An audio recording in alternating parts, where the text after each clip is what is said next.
یا ایھا النبی، اے نبی صلی اللہ علیہ وسلم، یہاں سے تیسری تقریر شروع ہوئی جو غزوہ تبوک سے واپسی کے بعد اتری تھی. اے نبی صلی اللہ علیہ وسلم، جاہد، جہاد کیجیے. یہ کیا ہے؟ امر. الکفارہ، کفار سے، والمنافقین، اور منافقین سے بھی، وغلظ، سختی برتیے، علیہم، ان پر، غین لام ضاد. غلظ ہوتا ہے شدت اختیار کرنا. غلیظ کا مطلب گندا نہیں ہوتا، عربی میں غلیظ کا مطلب ہوتا ہے شدید. غلیظ القلب، سخت دل والا. اردو میں ہم غلیظ کا معنی گندا لیتے ہیں، تو بڑی غلیظ چیز ہے، وہ اردو کا معنی ہے، اس کا عربی سے کوئی تعلق نہیں. اے نبی صلی اللہ علیہ وسلم، کافروں اور منافقوں دونوں ہی سے جہاد کیجیے اور ان کے معاملے میں سختی کا برتاؤ کیجیے، شدت اختیار کیجیے. کافروں سے جہاد تو کھلا ہے، جنگ کریں. منافقوں سے کیا کرنا ہے، کیسے جہاد کرنا ہے؟ اصلاح تو جو چاہے گا معاشرے میں آ کر خود ہی پالے گا، کیونکہ یہاں بات ہو رہی ہے اس معاشرے کی جہاں اسلام کی قدریں نافذ ہے. اب اس معاشرے میں رہ کر ہر کوئی اپنی اصلاح خود کر سکتا ہے. ہم کسی کے دل کی اصلاح نہیں کر سکتے، ہم اپنے دل کی اصلاح کر سکتے ہیں بس. تو دل کے معاملے میں اصلاح نہیں کی جا سکتی، باہر کے معاملے میں اصلاح کی جا سکتی. کسی کے بال خراب ہے، آپ کنگھی کر دیں. کسی کا دل خراب ہے، ہم کیا کر سکتے ہیں؟ وہ خود اپنے اوپر چیک رکھے، خود اپنی اصلاح کرے. لہٰذا اصلاح کا مرحلہ ہو چکا تھا. غزوہ تبوک 9 ہجری میں پیش آیا، ٹھیک ہے. 9 سال اللہ نے 8.5 سال دے دیے تھے ان لوگوں کو اصلاح کے لیے، اسلامی معاشرے کے اندر رکھ کر. یہ باز نہیں آئے. اب اصلاح کا مرحلہ گزر چکا. خارج کیسے کریں گے؟ کیونکہ یہ آپ کو سمجھنا ہے نا غور و فکر کر کے، کیونکہ منافقت ایک ایسی چیز نہیں ہے کہ ہم یہ پوائنٹ دے دیں کہ اتنے % منافق ہے، اتنے % منافق ہے نا. اسی وجہ سے خارج نہیں کیا جا سکتا. پھر وہ نمازیں پڑھتے ہوں جیسے اس وقت میں تھا. آج تو خیر نماز ہمارا پہچان رہی نہیں ہے نا، بدقسمتی کے ساتھ. اس وقت میں تو وہ نمازیں بھی پڑھتے تھے، تو نہ صحیح کرہن صحیح، زکوٰۃ بھی دے دیتے تھے. تو پھر ایسے لوگوں کو اگر معاشرے سے نکالا جاتا تو وہی مسئلہ پیش آتا جو رسول اکرم صلی اللہ علیہ وسلم نے کہا تھا غزوہ بنی مستلق سے پہلے، جب عبداللہ بن ابی کے قتل کے لیے حضرت عمر نے اجازت چاہی تھی، تو آپ صلی اللہ علیہ وسلم نے کہا تھا اگر تم اسے قتل کرو گے تو لوگ کہیں گے محمد اپنے ساتھیوں کو قتل کروا دیتے ہیں صلی اللہ علیہ وسلم. تو آپ تو پھر اللہ کے نبی تھے. اگر آج آپ کسی ایسے بندے کو جو منافق ہے معاشرے سے خارج کرتے ہیں یا کوئی ایسی سزا دیتے ہیں، تو تب مسئلہ کیا بنے گا؟ وہی بنے گا کہ یہ اپنے لوگوں کے ساتھ بدسلوکی کرتے ہیں. اور ان کے اس پروپوگنڈے کی وجہ سے ایک غیر مسلم مسلمان ہوتے ہوئے سوچے گا، کیونکہ وہ تو جھوٹ ہی بولیں گے نا. آپ کو گھروں میں ایسے مسائل کا سامنا رہا ہوگا کہ کوئی ایک بندہ بری حرکت کرتا ہے، کوئی بری حرکت کرتا ہے جس کی وجہ سے خاندان والے اس سے تھوڑا سا پاؤں پیچھے کھینچ لیتے ہیں، تو وہ پھر خاندان والوں کو بدنام کرنا شروع کر دیتا ہے کہ میرے ساتھ بدسلوکی کرتے ہیں، مجھے تو منہ نہیں لگاتے ہیں، میرے ماں باپ بھی ایسے ہیں، میرے بھائی بھی ایسے ہیں، میری بہنیں بھی ایسے ہیں، کرتے ہیں نا ایسا. حالانکہ وہ جھوٹ بول رہا ہوتا ہے، لیکن خاندان والوں کا نام تو خراب ہوتا ہے نا. کوئی سچ مانتا ہے، کوئی جھوٹ مانتا ہے. تو لہٰذا ہم انہیں خارج نہیں کر سکتے، کیونکہ یہ جرم فزیکل وجود نہیں رکھتا. آپ گھروں میں اس چیز کو سمجھ سکتے ہیں. ایک بندہ بد اخلاق ہے، ٹھیک ہے، وہ آپ کو ٹیز کرتا ہے، آپ اس کو ثابت نہیں کر پاتے ہیں نا. خواتین کو اس چیز کا سامنا کرنا پڑتا ہے. جیسے بچیاں جائیں اور ساس جو ہیں وہ اللہ نہ کرے تنگ کرنے والی ہوں، تو مردوں کے سامنے ظاہر نہ کریں، اور جب اکیلے ہو تو بولتی رہیں، کرتی رہیں. تو آپ ثابت کر سکتے ہیں؟ نہیں ثابت کر سکتے. وہ رویہ ہے، آپ اس کو فیل کرتے ہیں. تو اگر کبھی بات کیا کریں بھی تو گھر کے مرد کہتے ہیں ہوا کیا ہے تم تو ہمیں تماشے کرتی ہے. حالانکہ وہ چیز فزیکل ٹارچر سے زیادہ تکلیف دے رہی ہوتی ہے، مینٹل ٹارچر، لیکن آپ اسے پروف نہیں کر پا رہے ہوتے. منافق کا یہی تو کردار ہے. کافر کا کفر نظر آ جائے گا، دشمن کی دشمنی نظر آ جائے گی. منافق کا ڈرامہ نظر نہیں آتا، غدار کی غداری نظر نہیں آتی. تبھی تو وہ کامیاب ہوتا ہے، وہ اندر رہ کر چکر چلاتا رہتا ہے. ایک تو ہے نا ثبوت مل گیا، جب ثبوت مل گیا وہ تو علیحدہ بات ہے. یہاں تو انہی لوگوں کی بات ہو رہی ہے جو بظاہر نماز میں شامل ہو جاتے ہیں، تھوڑا بہت دکھاوے کے لیے پیسہ بھی دے دیتے ہیں زکوٰۃ کی مد میں یا مشکل وقت میں فنڈ کی مد میں، صدقے کی مد میں، لیکن اندر اندر سازشیں چلتے رہتے ہیں. ذہن میں رکھیں نا کافروں کا پورا کردار، کہ غزوہ تبوک کے موقع پر کئیوں نے فنڈ بھی دیا، لیکن ساتھ ساتھ مسلمانوں کو ڈی مورالائز کرنے کے لیے مسلسل مہم بھی چلائے رکھی ہے نا. اب وہ اندر کی چیز تھی، اس کا کوئی ایسا ثبوت نہیں تھا. اور اگر کوئی بات لائی بھی جاتی تھی نبی اکرم صلی اللہ علیہ وسلم کے نوٹس میں تو کیا کہتے تھے؟ آپ نے خود پڑھا, ہم تو مذاق کر رہے تھے, تو ہماری بات پہ سیریس ہوگا. یہ چیزیں تو آج بھی ہو سکتی. اور کسی ایک کو دوسرے پر ہم کس بنیاد پر ترجیح دیں؟ اگر ہم ترجیح دیں گے تو باہر والے لوگ غلط سمجھیں گے. تو لہٰذا ہم انہیں نہ تو معاشرے میں سے نکال کر الگ پھینک سکتے ہیں, منافق بڑا مسئلہ اسی وجہ سے, نہ ہم انہیں اٹھا کر الگ پھینک سکتے ہیں, نہ ہم ان کو قتل کر سکتے ہیں کیونکہ اس سے فتنہ برپا ہو جائے گا, اور نہ ہی ہم ان سے جان چھڑا سکتے ہیں, وہ ہمارا ہی ایک حصہ ہے. پھر ہم ان کے ساتھ کیا کریں؟ سختی. وغلظ علیہم, ان پر شدت پسندی اختیار کرو. کیسے شدت پسندی اختیار کرو؟ جب کسی کی ان حرکتوں سے ثابت ہو جائے. کن حرکتوں سے؟ قیام نماز میں سستی, زکوٰۃ یا صدقات خوشی سے نہ دینا, اور اللہ اور رسول کی اطاعت نہ کرنا, برائی پر خوش ہونا, اچھائی پر پریشان ہونا, رویے سے, عدم اطاعت سے, اور فتنہ. سب سے اہم چیز ہے فتنہ. ٹھیک ہے نا؟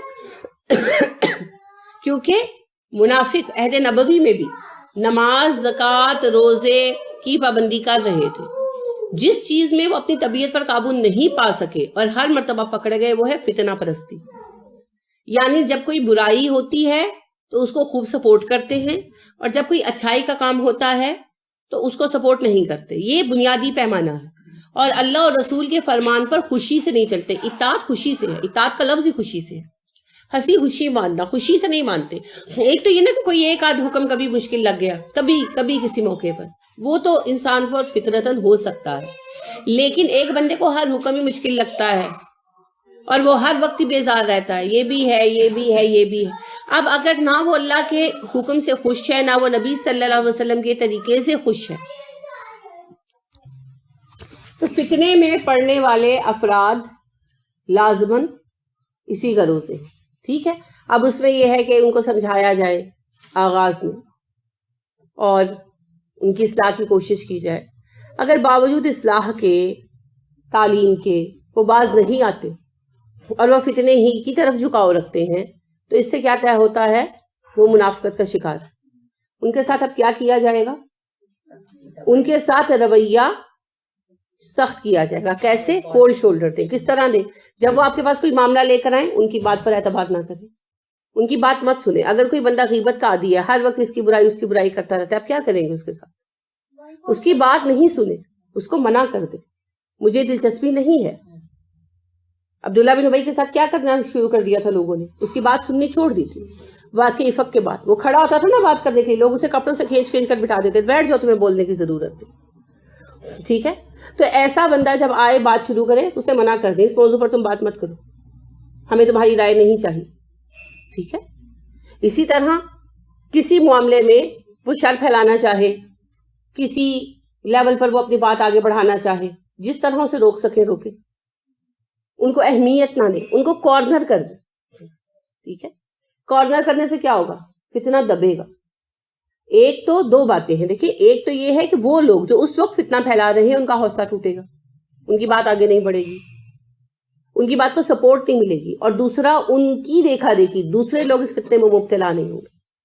جب ایک معاشرے میں ہر بندے کو یکساں مقام ملنا شروع ہو جاتا ہے نا, اچھائی برائی کا فرق ختم ہو جاتا ہے. جیسے ہمارے یہاں ایک وقت تھا جب نمازی کو اہمیت دی جاتی تھی, عزت کی جاتی تھی, اور بے نمازی کو اچھا نہیں سمجھا جاتا تھا. پردہ دار خواتین کو اچھا سمجھا جاتا تھا, بے پردہ کو اچھا نہیں سمجھا جاتا تھا. تو کئی لوگ ایسے تھے جو فطرتاً کمزور تھے, لیکن محض اپنے وقار کے لیے نماز سے یا پردے سے جڑے ہوئے تھے. پھر وہ دور آیا جب یہ ناپسندیدگی ختم ہو گئی, لوگوں نے اسے قبول کر لیا. تو نتیجہ کیا نکلا؟ نتیجہ یہ نکلا کہ لوگوں نے اہمیت دینا چھوڑ دی. آج کسی نمازی اور بے نمازی میں کوئی فرق نہیں رہ گیا. اگر کوئی نماز پڑھتا ہے اور کسی وقت کوئی کہہ بھی دیکھے نمازی ہے, تو دوسرے آگے سے کہتے ہیں اپنے لیے نماز پڑھتا ہے, کون سا ہمارے لیے پڑھتا ہے؟ وہ اہمیت ختم ہو گئی نا. اصل میں اہمیت نماز کی نہیں تھی, یعنی نمازی کو یہ فوقیت نہیں تھی کہ نماز پڑھتا تو ہم پر احسان کرتا ہے, یہ بات نہیں ہے. نماز کو ادا کرتے ہوئے جو اس نے اطاعت کا رویہ اختیار کیا, قدر اس رویے کی تھی. اور ناپسندیدگی بھی عدم اطاعت کے لیے تھی کہ اللہ اور رسول کی اطاعت نہیں کی. ہم نے جب اطاعت کی اہمیت ختم کر دی تو لوگوں نے عدم اطاعت کو شعار بنا لیا. لہٰذا آج ہر دوسرا بندہ بے نمازی. اسی طرح جب کوئی پردہ کرتا ہے تو ہم پہ احسان نہیں کرتا, ویسے کرتا ہے. خواتین اپنے شر سے دوسروں کو بچا کے رکھیں, یہ بھی احسان ہے سیریسلی. لیکن مرد بھی اپنے آپ کو دوسروں کے شر سے بچا کے رکھیں, لیکن خواتین کو زیادہ مواقع ملتے. اب ہم اس بات کو بھی اسی معنی میں آپ دیکھیں کہ اگر کوئی پردہ کرتا ہے اپنے اجر کے لیے کرتا ہے, بالکل صحیح, مگر اطاعت اور عدم اطاعت کا فرق تو ہے نا. ایک نے اطاعت کی وہ ہمارے لیے پسندیدہ ہونا چاہیے, ایک نے نافرمانی کی وہ ہمارے لیے ناپسندیدہ ہونا چاہیے. فرق ہونا ہی چاہیے, فرق بنتا ہے, لیکن ہم نے اطاعت اور عدم اطاعت کا فرق ختم کر دیا. ہم نے فرما بردار اور نافرمان کو برابر کر دیا, جس کا نتیجہ آج یہ ہے کہ ہمارے معاشرے میں بے راہ روی عام ہو گئی. لہٰذا اگر ایک منافق جو سراسر عدم اطاعت کے راستے پر ہے اسے اتنی ہی مقبولیت ملے جتنی ایک دیندار کو ملے, تو اس کی وجہ سے لوگوں کا حوصلہ بڑھے گا نا. منافقت پر, سرکشی پر, غداری پر. تو اگر ہم غداری کو, منافقت غداری ہے, ایک سیاسی غداری ہوتی ہے, ایک مذہبی غداری ہوتی ہے. مذہبی غداری کو ہی منافقت کہتے ہیں. ٹریٹر ہے وہ بندہ قوم کا. تو ایک غدار کو ہم سر پہ بٹھا سکتے ہیں کہ ہمیں پتہ چل جائے, شبہ ہو جائے کہ اس خاندان کا فلاں بندہ ٹیررسٹ ہے اور پکڑا گیا ہے, ٹھیک ہے, ابھی اس کا الزام ثابت نہیں ہوا, تو پورے خاندان کے ساتھ رویہ چینج ہو جاتا ہے, ہونا بھی چاہیے. لیکن ایک بندہ اگر دین کا غدار ہے اور ٹریٹر ہے اور ہم اس کو کچھ بھی نہیں سمجھتے, ہم کہتے ہیں کوئی بات نہیں, اس کا ذاتی معاملہ ہے. یہ بھی سب سے بڑا معاملہ آ جاتا ہے, دین ہر ایک کا ذاتی معاملہ. دین ہم سب کا اجتماعی مسئلہ ہے, اور دین کی بنا پر ہی ہماری جمعیت کھڑی. کتنا بھی اس چیز کو جھٹلا لیا جائے, تو ہمارے معاشرے کے اندر, مسلم سوسائٹی کے اندر جن کی منافقت ثابت ہو جائے, منافقت ثابت کیسے ہوگی؟ ان کا فتنے میں پڑے رہنا, لوگوں کو فتنے میں مبتلا کرنا, ہمیشہ بری باتوں کو سامنے لانا, بری باتوں کو اٹھانا, برائیوں کو ہی پیش کرنا اور لوگوں کے اندر انتشار پیدا کرنے کی کوششیں کرنا. یہ ہے بنیادی پہچان. اور جو بار بار سمجھانے کے باوجود بھی باز نہ آئے اور معاشرے میں انتشار کی کوششیں ہی بھرپا کرے اور ہمیشہ غلط چیز کو ہی پوائنٹ آؤٹ کرے, نیگیٹو تھنکنگ ہی کی طرف جائے, وہ منافق ہے. اب ایسے لوگوں کے ساتھ ہمارا رویہ پھر کولڈ شولڈر کا ہونا چاہیے, سخت ہونا چاہیے. انہیں نظر انداز کر دیں, انہیں کارنر کر دیں, معاشرے میں ان کی عزت صحیح صادق الایمان مسلمانوں والی نہیں ہونی چاہیے. تب جا کر لوگ اس رویے سے نفرت کریں گے اور اس سے پیچھے ہٹیں گے. لہٰذا اگر کسی وقت مسلمانوں کی جمعیت کمزور ہو تو وقتی طور پر انہیں نظر انداز کیا جا سکتا ہے, جیسے آغاز میں مدینہ میں بھی کیا گیا. ان پر سختی نہیں کی گئی, عبداللہ بن ابی اور ان سارے لوگوں پر, حالانکہ مسلمانوں کو اندازہ ہو چکا تھا اور اکثر مسلمان جانتے تھے, ان کو سمجھاتے بھی رہتے تھے, لیکن سختی نہیں کی, نرمی کا رویہ رکھا. دو باتوں کا خوف تھا, ایک یہ کہ باہر فتنہ بہت ہے, یہ نہ ہو اندر بھی خانہ جنگی قسم کا فتنہ چھڑ جائے, اور دوسرا یہ کہ یہ ہماری باتوں کو لوگوں کے سامنے غلط رنگ میں پیش کر کے ہمیں بدنام نہ کرے. اب مسلمان ایک تو اتنے طاقت میں آ چکے تھے کہ اندر کے ان غداروں میں اتنی قوت نہیں رہ گئی تھی کہ خانہ جنگی جیسا مسئلہ برپا کر سکے, اور دوسرا مسلمان اس حد تک کلیئر ہو چکے تھے ان 9-10 سالوں میں کہ وہ منافق کی اور مومن کی پہچان کر سکتے تھے. دیکھیے, کالا اور سفید پہچاننا بہت آسان ہے, مگر گرے اور بلیک میں ڈفرنس کرنا مشکل ہے. بچے کو آغاز میں آپ بالکل الگ الگ کلرز کی پہچان کراتے ہیں نا, اور بعد میں پھر شیڈز پر آتے ہیں, ہلکا سبز, گہرا سبز, بہت گہرا سبز, بلیکش گرین وغیرہ وغیرہ آتے جاتے ہیں نا. آغاز میں بچہ ڈیفرینشیٹ نہیں کر سکتا, لیکن آگے چل کر کرنے کے قابل ہو جاتا. اسی طرح آغاز میں سیاہ اور سفید کی تمیز کرائی گئی, کافر مسلمان.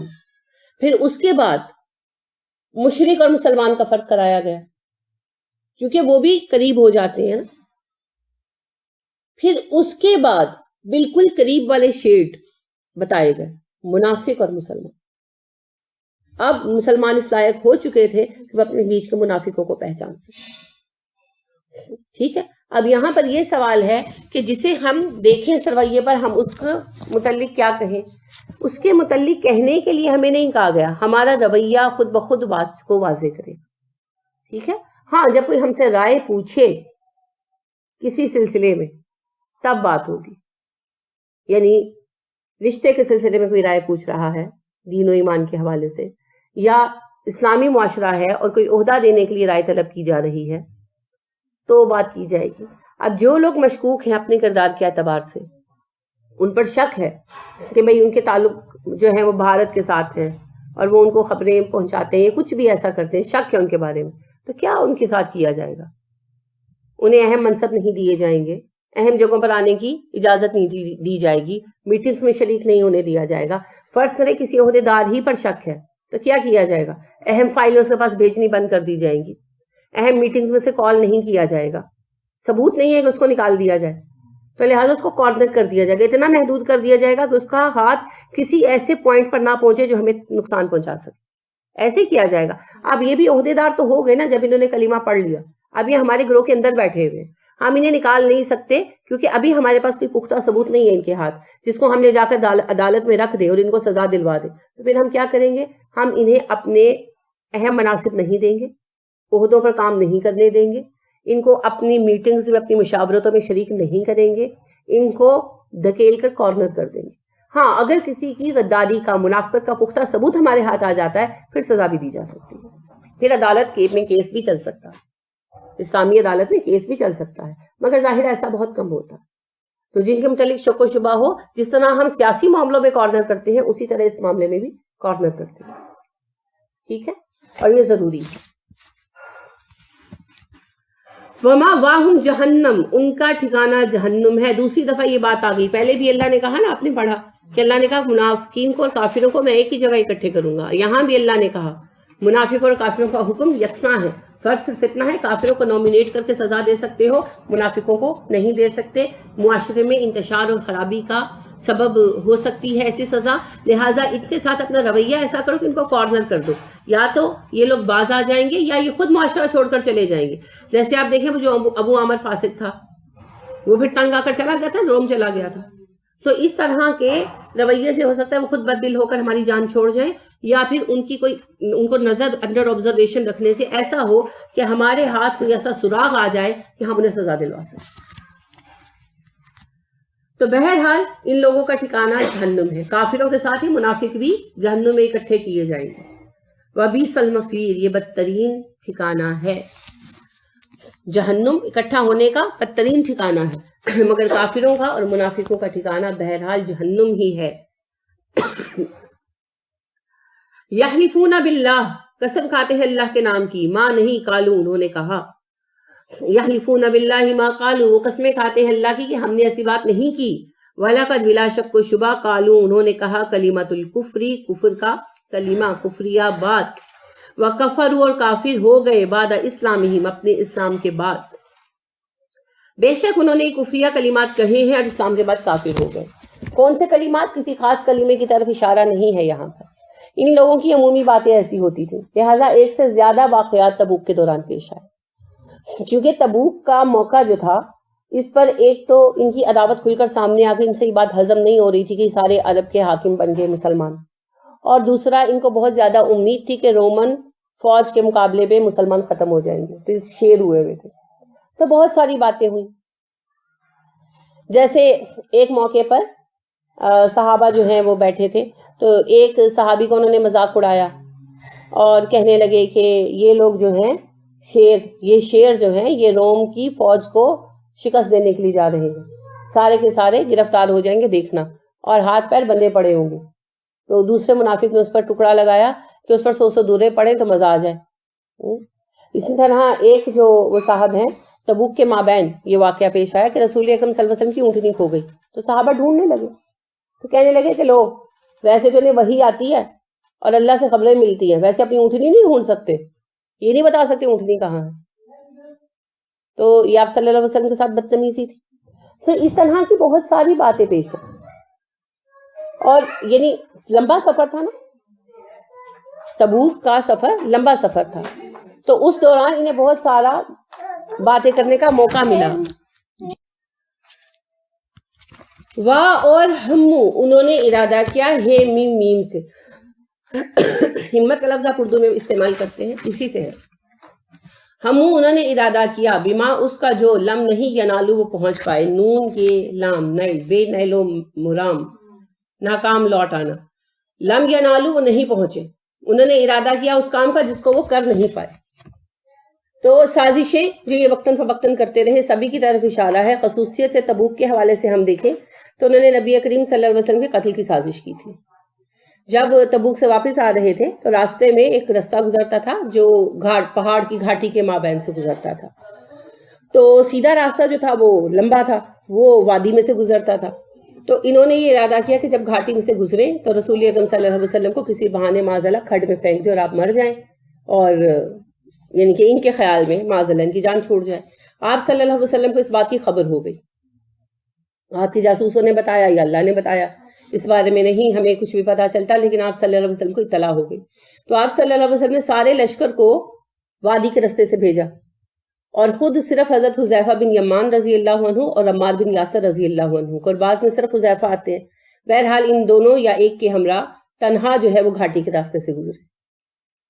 تو راستے میں ان لوگوں نے 10-12 افراد نے 14 بلکہ یہ لوگ تھے، انہوں نے منہ پر ڈھاٹے باندھ کر یعنی پگڑی کے پلو منہ پر باندھ کر آپ صلی اللہ علیہ وسلم پر حملہ کرنے کی کوشش بھی کی. تو حذیفہ نے جب دیکھا تو ان پر لپکے. تو دور سے ہی وہ، حالانکہ حذیفہ تنہا تھے مگر اللہ نے ایسا خوف طاری کیا، وہ چور ہوتے ہیں نا ایسے لوگ، تو وہ چور ڈرتا ہے، بس وہی بات تھی کہ وہ دور سے ہی اپنے اونٹ بھگا لے گئے. ان کو وہ ڈر محسوس ہوا اس بات کا کہیں حذیفہ نے پہچان نہ لی. یہی وہ لوگ تھے جن کے نام رسول اکرم صلی اللہ علیہ وسلم نے انہیں بتائے تھے، لہٰذا حذیفہ ان سے بخوبی واقف تھے، ان 14 افراد سے. مگر آپ صلی اللہ علیہ وسلم نے یہ بھی کہا تھا کہ ان کے بارے میں بتانا مت. ٹھیک ہے. تو منافقین کے ساتھ رویہ کس طرح کیا جائے گا؟ سختی کے ساتھ انہیں کارنر کر کے، جو کہ مسلمانوں نے کیا. لہٰذا ہم دیکھتے ہیں کہ ایسے لوگوں کو کبھی مناصب نہیں دیے گئے، کبھی انہیں مسلمانوں میں کسی خاص مقام تک پہنچنے نہیں دیا گیا. ٹھیک ہے. تو کھل کر اگر ہم بتا دیں گے، اگر آپ آج پتا چل جائے کہ فلاں غدار ہے تو کیا ہوگا؟ وہ دشمنی پر بھی اتر آئے گا اور وہ تو ہاتھ نہیں لگے گا. لوگ پھر کیا کرتے ہیں؟ گھر والوں پر اٹیک کر دیتے ہیں، ان کو مارتے ہیں، ان کے ساتھ سختیاں کرتے ہیں. تو ایک بندے کے غدار ہونے کا مطلب یہ نہیں کہ باقی گھرانہ بھی غدار ہو، اللہ رحم فرمائے. اسی طرح آپ دیکھیے خود عبداللہ بن ابی کے سگے بیٹے عبداللہ کتنے اعلیٰ درجے کے مومن تھے، اور یہ خود جو ہے کتنا بدبخت آدمی تھا. تو کوئی ضروری نہیں ہے کہ جیسا ایک ہو ویسا باقی خاندان. خیر، اللہ نے فرمایا کہ انہوں نے وہ ارادے کیے جنہیں یہ پورا نہیں کر پائے، یعنی انہوں نے ہمیشہ کفریہ باتیں کی. اس سے اللہ نے کوئی خاص واقعہ مراد نہیں لیا. ٹھیک ہے. بہت سارے مواقعوں پر انہوں نے بہت ساری باتیں کی. غزوہ بنی مستلق کے موقع پر کتنی گندی باتیں کی تھی عبداللہ بن ابی نے. تو انہوں نے ہمیشہ کفریہ باتیں کی، گندی باتیں کی، گھٹیا باتیں کی. جب موقع ملا صرف موقع کی تلاش میں رہتے تھے. اور آپ دیکھیے کہ اگر ہم ویسے ہی کسی کی بچی کے بارے میں کوئی ناگوار بات کہہ دیں، ویسے ہی کہہ دیں، یہ نہیں کہ اس پہ الزام لگائیں، ویسے کوئی بات کہہ دیں کہ بھئی جھگڑا ہوا تو تمہاری بیٹی جب بڑی ہوگی تب دیکھیں گے وہ کتنی نیک نکلتی ہے وغیرہ. تو بعد میں پھر جب صلح ہوتی ہیں جھگڑوں کے بعد تو ایسی باتوں پر معذرتیں کی جاتی ہیں نا، کیونکہ انہی باتوں پر تو ناراضگیاں بڑھتی ہیں. اب عبداللہ بن ابی نے واقع افق میں کتنا بڑا جھوٹ بولا تھا. جب اللہ نے اس بات کو کلیئر کر دیا، اس نے معذرت تک کی آپ سے آ کر، دکھانے کے لیے ہی صحیح کہ چلے جی مجھ سے غلطی ہو گئی، آئی ایم سوری وغیرہ. یعنی جس کو کہتے ہیں نا گونگلوں سے مٹی جھاڑنے کی بھی کوشش نہیں کی. اس بات کا مطلب کیا تھا؟ آئی ڈیم کیئر فار یو کا یہ میسج تھا نا معاذ اللہ، کہ مجھے ذرہ برابر پرواہ نہیں ہے اللہ اور رسول کی. تو جسے اللہ اور رسول کی پرواہ نہیں ہے، اللہ کو اس کی کیا پرواہ ہے؟ کوئی پرواہ نہیں. تو یہی بات ہے. اگلے دن کسی بات کے حوالے سے کسی نے مجھے کنونس کرنا چاہا، یعنی کسی ایک معاملے کے متعلق کسی کے بارے میں کنونس کر رہے تھے کہ اس بندے کو اب معاف کر دیا جانا چاہیے، اس کا معاملہ ختم کر دینا چاہیے دوسرے بندے کو. میری رائے اس بندے کے حق میں تھی جو اپنے موقف پہ اڑا ہوا تھا. میں نے کہا کہ نہیں، اس کا موقف صحیح ہے. تو اس پر جو میرے ساتھ ڈسکشن کر رہے تھے انہوں نے مجھے یہ حوالہ دیا کہ جب رسول اکرم صلی اللہ علیہ وسلم نے مکہ فتح کیا تو سب کو معاف کر دیا. میں نے ان سے کہا بالکل معاف کیا، لیکن انہوں نے غلطی مانی نا. مسلمان ہوئے یا نہیں ہوئے، غلطی مانی، آپ صلی اللہ علیہ وسلم سے معافی مانگی اور آپ صلی اللہ علیہ وسلم کی فوقیت کو تسلیم کیا، آپ نے معاف کر دیا۔ جب ایک بندہ غلطی مان ہی نہیں رہا تو آپ کس معافی کا سوال کر رہے ہیں؟ یا تو یہ نا کہ ایک بندہ معافی مانگ رہا ہے اور دوسرا معاف نہیں کر رہا۔ جب ایک بندہ کہہ رہے نہیں جو کچھ ہوا صحیح ہوا، میں صحیح ہوں، میں صحیح تھا، تو پھر آپ کس معافی کی بات کرتے ہیں؟ یہ منافقانہ رویہ ہے، کیونکہ مومن کے لیے اللہ نے فرمایا وہ اپنی غلطی پر اصرار نہیں کرتے۔ تو غلطی ہو گئی، کسی سے بھی ہو سکتی، مجھ سے، آپ سے، کسی سے بھی۔ جب اس کو سمجھایا جائے وہ اپنی غلطی مان لے۔ جیسے فرض کریں کہ بیٹا باپ سے لڑ پڑا، یا اللہ نہ کرے ماں سے لڑ پڑا، زبان درازی کی، بدتمیزی کی، اب وہ غصے میں کر گیا، بعد میں اسے سمجھایا گیا اور اس نے اپنی غلطی مان لی اور آ کر معافی مانگ لی، اس کو معاف کیا جانا چاہیے۔ اور اگر بیٹا کہے کہ میں نے جو کیا صحیح کیا، میرے ماں باپ اسی کے لائق تھے، تو پھر معاف نہیں کیا جا سکتا۔ کس بات کی معافی؟ پہلے وہ معافی مانگے تو صحیح۔ یہی بات ہے، یہ لوگ نہ صرف یہ کہ غلط کر رہے تھے، غلط پر اصرار کر رہے تھے، اور ان کا کہنا تھا ہم ہی صحیح ہیں، اور یہی اصل منافقانہ رویہ ہے۔ غلطی ہونا منافقت نہیں ہے، غلطی تو کسی سے بھی ہوتی۔ یہ ہمیشہ فتنہ تلاش کرتے تھے، ہمیشہ فتنہ ڈالتے تھے، فتنے کو پرموٹ کرتے تھے۔ تو اللہ نے کہا کہ انہوں نے ہمیشہ کفریہ باتیں کی اور ہمیشہ اسلام کے خلاف سازشیں کی، جن میں یہ کامیاب نہیں ہو سکے۔ ٹھیک ہے؟ وما نہیں نقمو، وہ ناراض ہوئے، نون قاف میم، ناراض ہوئے، الا مگر، ان اس بات سے کہ اغناہم غنی کر دیا ان کو اللہ نے، ورسولہ اس کے رسول نے، من فضلہ ہی اپنے فضل سے۔ کیا یہ اس بات پر ناراض ہیں کہ اللہ اور رسول نے اپنے فضل سے انہیں مالدار کیوں کر دیا؟ تنزن کہا جا رہا ہے۔ اچھا، رسول اکرم صلی اللہ علیہ وسلم کے 9 سال پہلے، آنے سے 9 سال پہلے مدینہ کیا تھا؟ اس وقت مدینہ کیا تھا؟ ایک ٹاؤن تھا نا، قصبہ۔ اور رسول اکرم صلی اللہ علیہ وسلم کے آنے کے بعد کیا ہوا؟ کیپٹل، عرب کا کیپٹل بنا نا۔ حضرت علی رضی اللہ عنہ کے زمانے تک کیپٹل رہا۔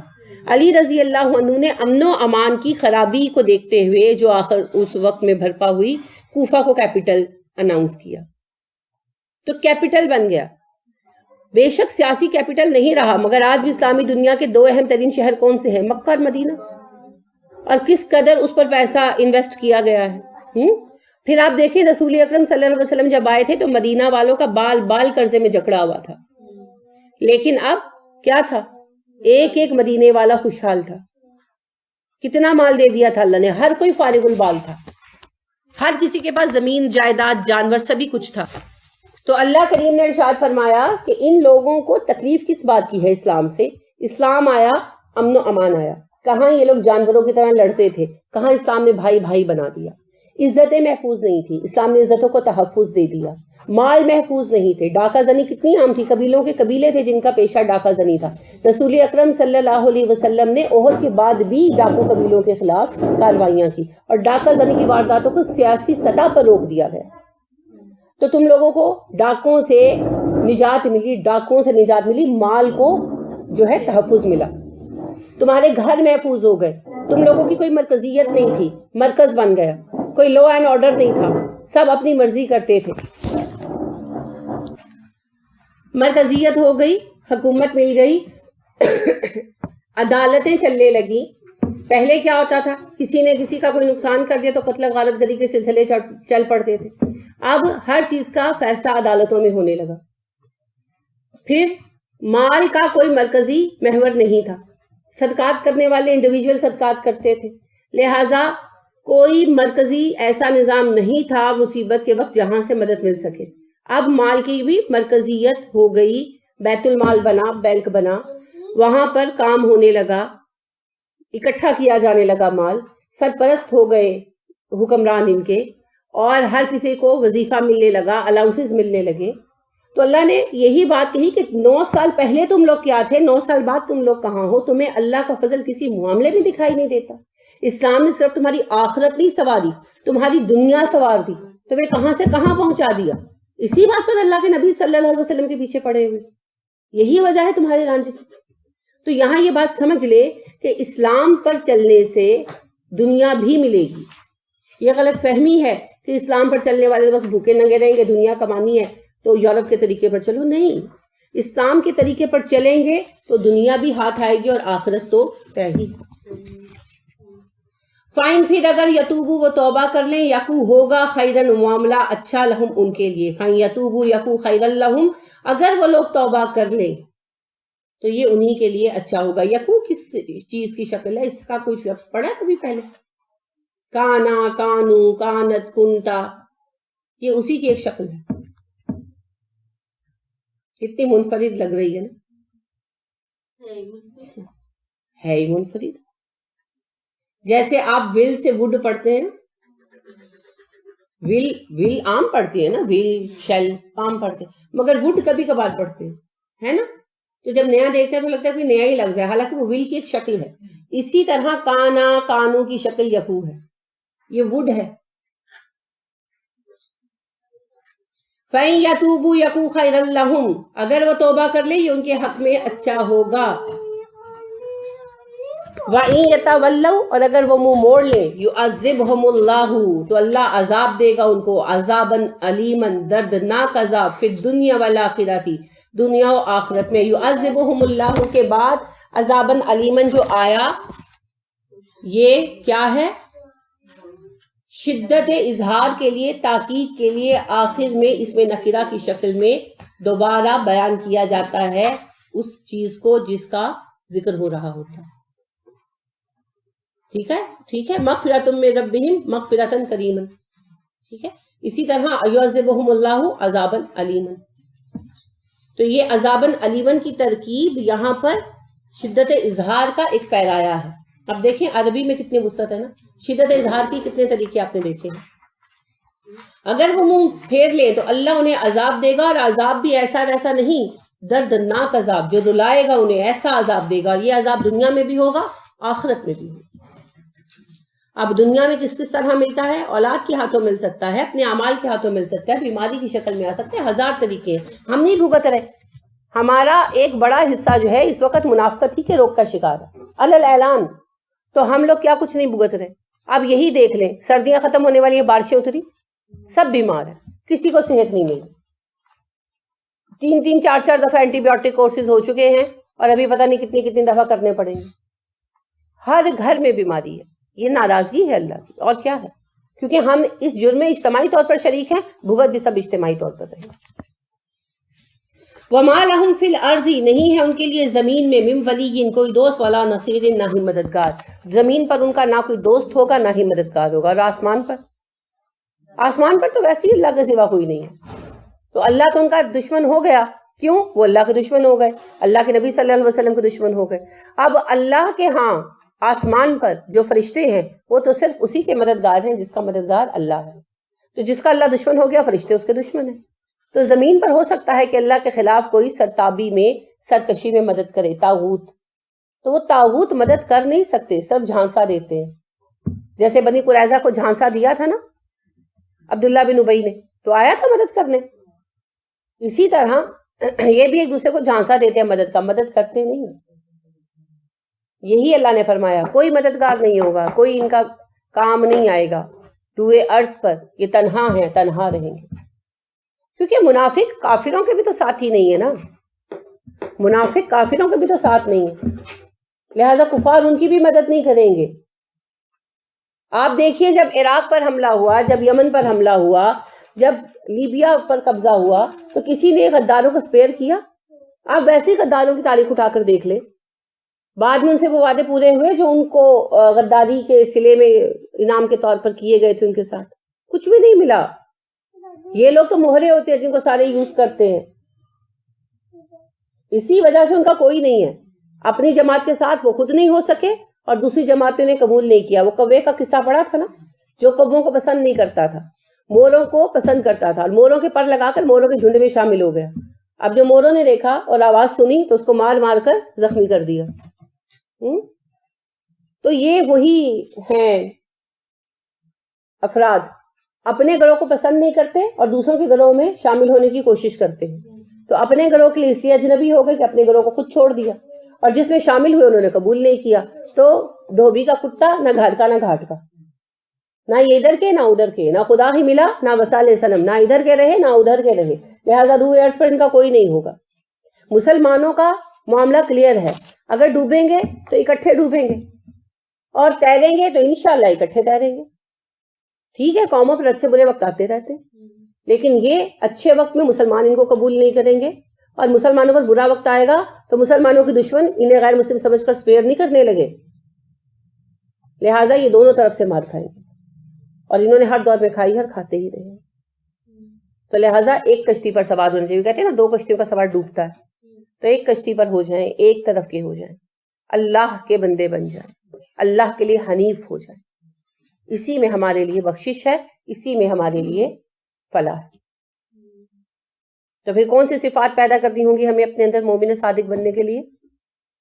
ابھی آپ نے پڑھا, یامرون بالمعروف ینہون عن المنکر یقیمون الصلاۃ یؤتون الزکاۃ ویطیعون اللہ ورسولہ. یہ اگر ہم اپنے اندر صفتیں اجاگر کر لیتے ہیں تو پھر ہم مومن ہیں. ٹھیک ہے, اللہ اور رسول کے حکم پر خوشی سے عمل, یہ بہت بڑی بات ہے, بہت بڑی بات ہے, کیونکہ بعض حکم واقعی نفس پر گنا گزرتے ہیں, لیکن وہاں بھی اللہ اور رسول کی بات ماننا, اور تکلیف آ جاتی ہے, یعنی کہ کام کرتے ہوئے تکلیف آ جاتی ہے, لیکن اسے پورا کرنا. جیسے آپ دیکھیں جب شراب کا حکم ہوا صحابہ نے فوراً مان لیا, تو کیا بعد میں تکلیف نہیں ہوئی ہوگی؟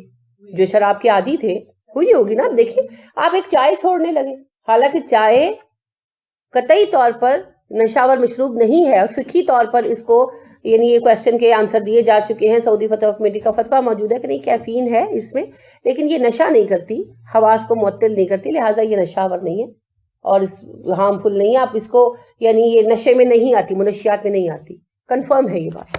اس کے باوجود اگر ایک بندہ چائے کا عادی ہو اور اس کو چھوڑنے لگے تو اس کو تکلیف ہوتی ہے, سر درد وغیرہ ہوتا ہے بہت زیادہ صبح کے وقت پینے کے. آپ صحیح کہہ رہے. اب مسئلہ یہ ہے کہ آپ خود سوچئے کہ اگر چائے کی طلب یہ حال کرتی ہے جو کہ نشہ نہیں ہے, تو شراب کی طلب نے کیا حال کیا ہوگا صحابہ کا؟ تو انہیں تکلیف تو ہوئی ہوگی, لیکن اس تکلیف کو انہوں نے اللہ کے حکم کے لیے سہ لیا. تکلیف کے دوران روئے بھی ہوں گے, سب کچھ کیا ہوگا, لیکن اس کو سہا اللہ کے لیے, تو اللہ نے اسے اطاعت قرار دیا. تو حکم جب ہمیں کوئی ملے اور وہ ہمیں مشکل بھی لگے, ناگوار بھی لگے, مگر ہم اسے پورا کریں اور اس کے لیے پوری جان ماریں, تو یہ اطاعت ہے. ٹھیک ہے, تو یہ اطاعت جو ہے نا, یہ سب سے بڑی علامت ہے ایمان کی, کیونکہ ایمان کے ساتھ اللہ نے کیا کہا؟ سمینا واطعنا. ایمان لے آتے اور کہتے سنا اور اطاعت کی. تو اطاعت کے بغیر ایمان کی کوئی اہمیت نہیں ہے. رسول اکرم صلی اللہ علیہ وسلم نے ارشاد فرمایا, جس نے کسی اہل بدعت کی تائید کی اس نے اسلام کی عمارت کو ڈھا دیا. ٹھیک ہے, یعنی اگر ہم اسلام کو سپورٹ کرنا چاہتے ہیں تو ہمیں خیر اور خیر والوں کو سپورٹ کرنا ہوگا, اور اگر ہم برائیوں کو اور بدعتوں کو سپورٹ کرتے ہیں تو ہم اسلام کو توڑنے والوں میں شامل ہیں. تو ہمیں دیکھنا ہے کہ ہم کس کے ساتھ ہیں, کہاں کھڑے. یہ معاملے اتنے ہلکے اتنے معمولی نہیں ہے کہ انہیں نظر انداز کر دیا جائے. جو سوال یہ بھی کر رہے تھے نالین کے متعلق, وہ متعلق کا نہیں تھا, سوالات اینڈ پہ رکھا کریں. ٹھیک ہے, نال کا جو نقش ہے, نالین پاک کا جو نقش ہے, دیکھیں رسول اکرم صلی اللہ علیہ وسلم کے زمانے میں کھڑاؤں ہوا کرتی تھی, آپ بھی کھڑاویں پہنتے تھے. کھڑاؤ اصل میں کیا ہوتا تھا؟ لکڑی کا پاؤں کی شکل کا ایک ٹکڑا کاٹ لیتے تھے اور اس میں لکڑی کا کیل ڈھونک لیتے تھے. اس کیل کو انگوٹھے اور انگلی کے ساتھ پکڑ لیا جاتا تھا, سادہ ہوا کرتا تھا. اب ہمارے یہاں ہندوؤں کی دیکھا دیکھی فیشن آئے. یہ سارے فیشنز جو ہے نا, یہ ہندوؤں کی دیکھا دیکھی, جو آپ دیکھتے ہیں نا محفلوں میں, جھوم کے بولو, گا کے بولو. تو یہ جو ہے نا, یہ آپ کبھی ہندوؤں کے جگراتے دیکھیں جو وہ اپنی کرتے ہیں نا, مختلف دیویوں وغیرہ کی نوراتریاں وغیرہ, جگراتے وغیرہ, تو اس میں وہ اسی طرح نعرے لگاتے. یہ ہم نے انہی سے سیکھا ہے. اور یہ جو شب بیداریاں بھی ہے نا, یہ اصل میں ہم نے انہی سے لی. یہ ان کا فیشن ہے. وہ جب کسی بات کے لیے منت وغیرہ مانتے ہیں نا, تو وہ شب بیداری رکھتے ہیں, نوراتری رکھتے ہیں, رات جگراتا. اور اس میں پھر وہ جیسے ہم نے اب گانے طرح طرح کے طرزوں پر نعتیں بنا لی ہیں, تو وہ لوگ اپنے بھجن گاتے ہیں اور اس میں اسی طرح وہ کہتے ہیں جی جھوم کے بولو, جے ماتا دی, گا کے بولو، تو وہ ہم نے وہ اس کو ایکسچینج کر لیا، بس یہ بھی ہم نے انہیں سے رسم لی. تو ان کے ہاں کشکا لگایا جاتا ہے، اور یہ اصل میں ہتھیار ہے بقول ان کے. رام کے پاس ایک ہتھیار تھا چکر، اس کی شکل بنائی جاتی ہے اور اس کو وہ لوگ لگاتے ہیں بطور برکت، لگاتے ہیں بطور علامت، لگاتے ہیں، ٹرینڈ ہے ان کا. اب ہمیں بھی تو کچھ نہ کچھ چاہیے نا بھائی، تو ہم نے جوتے کو بنا لیا. اب جوتے کو بناتے بناتے بناتے بناتے بناتے اب سادہ ایسے کر کے جوتا بنانا شروع ہوئے. اب وہ ذرا انٹرسٹنگ نہیں تھا تو اس کو انٹرسٹنگ بنایا گیا، اس کی مارکیٹ ویلیو بنانے کے لیے. اب دیکھیں ایسی چیزیں بنتی ہیں نا، مارکیٹ ویلیو اس کی بڑھانی تھی، بیچنا تھا، تو پھر اس میں کچھ موتی جڑ دیے گئے، پھر اس میں کچھ ہیرے جڑ دیے گئے. اب وہ ایک اور ہی شکل نکل آئی ہے. ایسا اگر جوتا ہو تو آپ بھی نہیں پہن سکیں گے، کوئی بھی نہیں پہن سکتا. اب وہ ایک عجیب ہی چیز بن گئی. اب وہ ماتھوں پہ لگنے لگی، اب وہ دروازوں پہ لگنے لگی، اس کی شکل کے کارڈ آنے لگے، اس کی شکل کے دروازے بننے لگے، اس کی شکل کا. لیکن پہلی بات، نہ یہ کوئی اسلام کی رسم ہے، نہ اس میں کوئی اجر ہے، نہ اس کی کوئی حقیقت ہے، اور نہ ہی اس میں کوئی خیر ہے.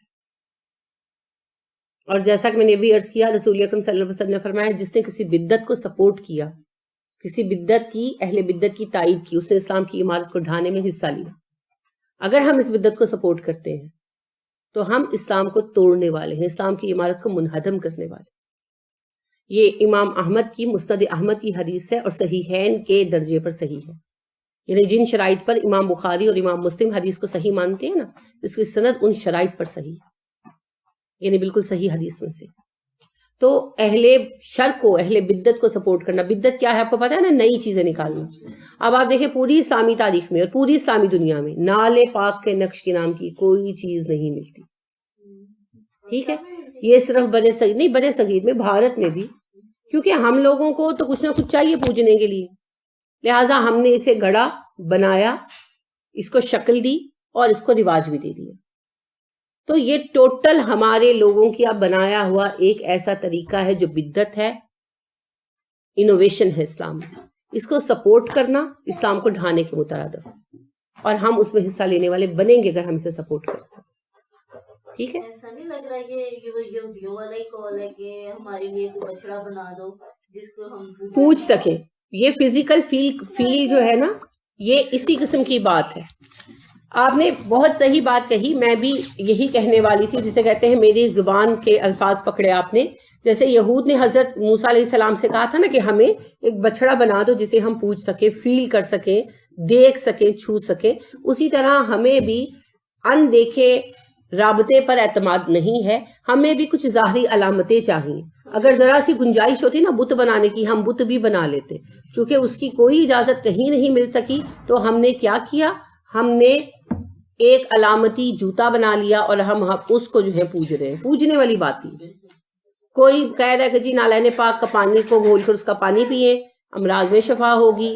کوئی کہتا ہے کہ جی یعنی اچھا اب عجیب تعظیم کے طریقے ہیں. کوئی ماتھے پہ لگا کے بیٹھا ہوا ہے، کوئی بلندی پہ رکھنے کا حکم دے رہا ہے، کوئی دیوار پہ سجا کے بیٹھا ہوا ہے، اور نالے پاک کا جھوٹا ایک نقش بنا کر اس کے اوپر آیتیں اور دعائیں لکھ دیتے ہیں. بڑا اچھا جو ہے سوال جو تھا وہ امام کعبہ ابو اللیث صاحب نے کیا تھا. انہوں نے کہا، ان سے یہ پوچھا گیا کہ اس طرح جو نالین پاک پہ آیتیں لکھ دیتے ہیں وغیرہ، انہوں نے کہا کہ اگر آپ کے والد کے جوتے کی تصویر ہو تو اس کے اوپر آپ کے والد ہی کا نام لکھ دیا جائے تو آپ برداشت کریں گے؟ تو والد سے ہی جوتے پڑیں گے انشاءاللہ. ٹرائی کر کے دیکھ لیں، والدہ سے بھی پڑھ سکتے ہیں. تو وہ انہوں نے کہا کہ آپ کو اچھا لگے گا آپ ہی کے باپ کے جوتے کے تصویر کے اوپر آپ کے والد ہی کا نام لکھ دیا جائے، آپ برداشت کریں گے؟ اگر ہم یہ مان بھی لیں، یعنی انہوں نے کہا اگر ہم یہ مان بھی لیں کہ یہ رسول اکرم صلی اللہ علیہ وسلم کے جوتے کی تصویر ہے، جو کہ ہے نہیں، لیکن ہم مان لیں، تو کیا آپ اللہ کے نبی صلی اللہ علیہ وسلم کا نام یا درود پاک یا آیتیں ان پر لکھ سکتے ہیں؟ کیسے لکھ سکتے ہیں؟ آپ یہ سوچتے کیسے؟ تو یہ اصل میں شیطان کا ایک بہت بڑا جال ہے جس میں ہم پھنسے ہوئے ہیں. ہم اللہ کی آیتوں کی توہین کرتے ہیں. آپ کو پتہ ہے جادوگر جو سچ مچ جادو سیکھ رہے ہوتے ہیں، ان سے تقاضا کیا جاتا ہے اس بات کا شیاطین کی طرف سے کہ ہمارے ساتھ تم نے اگر عہد و پیمان باندھنا ہے تو اللہ کے کلام کی توہین کرو. ٹھیک ہے، تو وہ اس طرح کی حرکتیں کرتے ہیں. اس میں کچھ پکڑے گئے انہیں سزائیں بھی ہوئیں کہ وہ لوگ اپنے معذاللہ جوتیوں میں قرآن کے اوراق سلوا لیتے. ٹھیک ہے, مقصد یہ ہوتا ہے شیاطین کی شرائط پوری کرنا. اب شیطان اسی چکر میں عام مسلمانوں کو پھانس رہا ہے نا, کہ جوتے کے نام نہاد نقش کے اوپر قرآن کی آیتیں لکھنا, اور یہ ایک اس قدر توہین آمیز فعل اور سوچ ہے, اور اس پر فخر کرنا, اور ہم اتنا ہی گندا گناہ کرتے ہیں, اور خوش اس سے کون ہوتا ہے؟ صرف شیطان. تو لہٰذا پہلی بات, رسول اکرم صلی اللہ علیہ وسلم ایک سادہ کھڑاؤں پہنتے تھے. اچھا, اگر اس کی اتنی اہمیت تھی کھڑاؤں کی, تو وہ کھڑاؤں پھر سنبھالی کیوں نہیں؟ صحابہ نے ایک ایک لفظ سنبھالا ہے, کھڑاؤں نہیں سنبھال سکتے تھے؟ سنبھال سکتے تھے, مگر ان باتوں کی اہمیت کوئی نہیں. یہ سب باتیں جو ہے نا بیکار ہیں. جنہوں نے کچھ نہیں کرنا ہوتا وہ ایسی باتیں کرتے ہیں. تو لہٰذا بدعت کے معاملے میں ہمیشہ ہوشیار رہیں, اور یاد رکھیں ربی اکرم صلی اللہ علیہ وسلم کی یہ بات کہ بدعت کو سپورٹ کرنے والا اسلام کو ڈھانے والے کے مترادف. ٹھیک ہو گیا؟ اور کوئی بات؟ یہ جو حدیث ہے یہ آپ نے کس کی بتایا؟ مسند احمد کی حدیث ہے. نمبر اس وقت میرے ذہن میں نہیں ہے, وہ بھی عرض کر دوں گی. اور یہ صحیح ہے, یعنی بخاری اور مسلم کی شرائط پر صحیح حدیث ہے, اسی لیول کی حدیث ہے. چلیے, سبحانک اللہم و بحمدک ونشہد ان لا الہ الا انت ونستغفرک ونتوب الیک. السلام علیکم ورحمۃ اللہ وبرکاتہ.